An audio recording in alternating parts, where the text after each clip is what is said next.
బులెటిన్లో breaking news చూస్తున్నాం. తనను ప్రేమించి మోసం చేశాడంటూ నటుడు రాజ్ తరుణ్ పై ఫిర్యాదు చేసిన లావణ్య అర్ధరాత్రి హైదరాబాద్ చేశారు.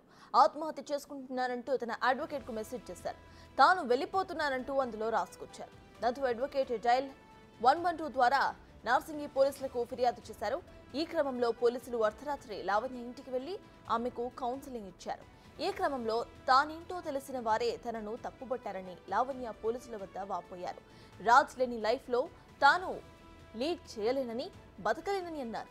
అన్నీ కోల్పోయానని, అందరి వల్ల తానే మోసపోయానని చెప్పారు.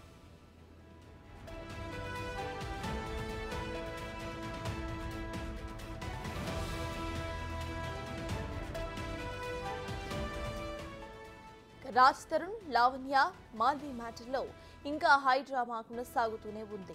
ఇప్పటికే రాజ్ తరుణ్, మాల్వి ఆమె సోదరుడిపై ఫిర్యాదులు చేసి కేసును నమోదు చేయించింది. తాజాగా తన చావుకు రాజ్ తరుణ్, అతని తల్లిదండ్రులే కారణమని తెలిపింది. తన చావుకు ప్రధాన కారకులు మాల్వీనే అని, ఆమె మోసలో పడి రాజ్ మర్చిపోయాడని లావణ్య వాపోతుంది.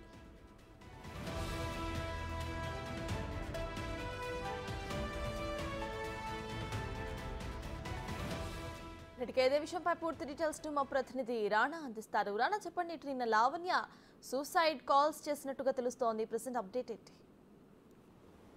ఒక లాయర్కి పోలీసులకి ఇద్దరికి కూడా వాట్సాప్ మెసేజ్లు లావణ్య రాసి చేసింది. దాంట్లో సారాంశం వచ్చి, hi everyone, I'm Lavanya wife of Raj Tarun అని పెట్టి, I'm sorry for everything and thank you each and everyone being there for మీ.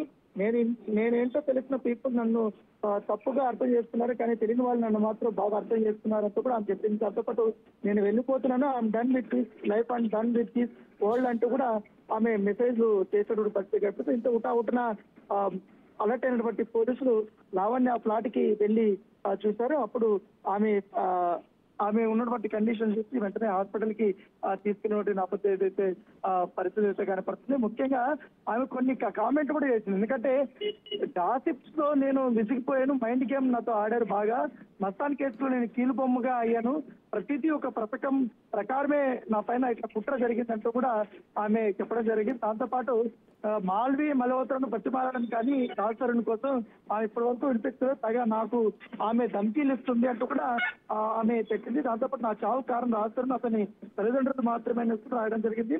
దాంతోపాటు నా చావుకు ప్రధాన కార్యక్రమాలు మాత్రం మాల్వి మల్హోత్రా అంటూ కూడా ఆమె రాయడం జరిగింది. ఎందుకంటే నాకు తినడానికి తిండి లేదంటూ ముట్టుకుంటున్న రాజ్ తరుణ్తో మాల్వి మల్హోత్రా ఉంటూ ఎంజాయ్ చేస్తుందంటూ కూడా ఆమె చెప్పింది. రాజ్ తరుణ్ మాల్వి మల్హోత్రా మోజులు పడి పారిపోయాడు అంటూ కూడా, నా మరణాన్ని కోరుకుంటాడు, నా చావుకి ప్రధాన కార్యకులు కూడా మాల్వి మల్హోత్రా అంటూ కూడా ఆమె రాయడం జరిగింది. దాంతోపాటు నేను ఈ లోకం విడిచి వెళ్ళిపోతున్నానంటూ డైల్ 112కి ఆమె ఫోన్ చేసి వెళ్ళడం జరిగింది. వెంటనే నార్సింగ్ పోలీసులు ఆమె నివాసానికి వెళ్లారు. వెంటనే ఆమె రక్షించి వలస సెంటర్ కి ఆమెను తీసుకెళ్ళినట్టుగా మనకు సమాచారం ఉంది. ఇది ఒక కీలక ట్విస్ట్ గానే మనం భావించవచ్చు. ఎందుకంటే రాజ్ తరుణ్ మీద ఇప్పటికే 3 కేసులు నమోదయ్యాయి. ఇప్పటి వరకు తను పోలీసులకి విచారణకు అయితే రాలేదు.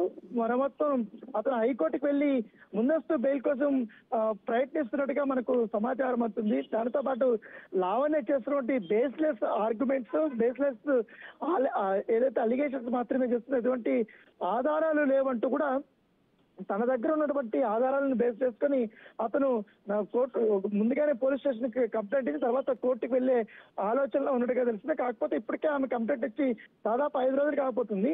ఇప్పటి వరకు ఎటువంటి యాక్షన్ తీసుకోలేదని కూడా ఆమె ఆవేదన వ్యక్తం చేస్తున్నారు. సో అందరూ నన్ను మోసం చేస్తున్నారనే ఉద్దేశంతో నేను సూసైడ్ చేసుకుంటానంటూ కూడా రాత్రి ఆమె చేసినటువంటి పనికి ఒక్కసారిగా కూడా నార్సింగ్ పోలీసులు కూడా వెంటనే అలర్ట్ అయిపోయి వెళ్లి రక్షించినటువంటి పని అయితే కనపడుతుంది. ప్రస్తుతం అయితే ఆమె భరోసా సెంటర్ లో ఉన్నారు. కౌన్సిలింగ్ అయితే నడుస్తుంది.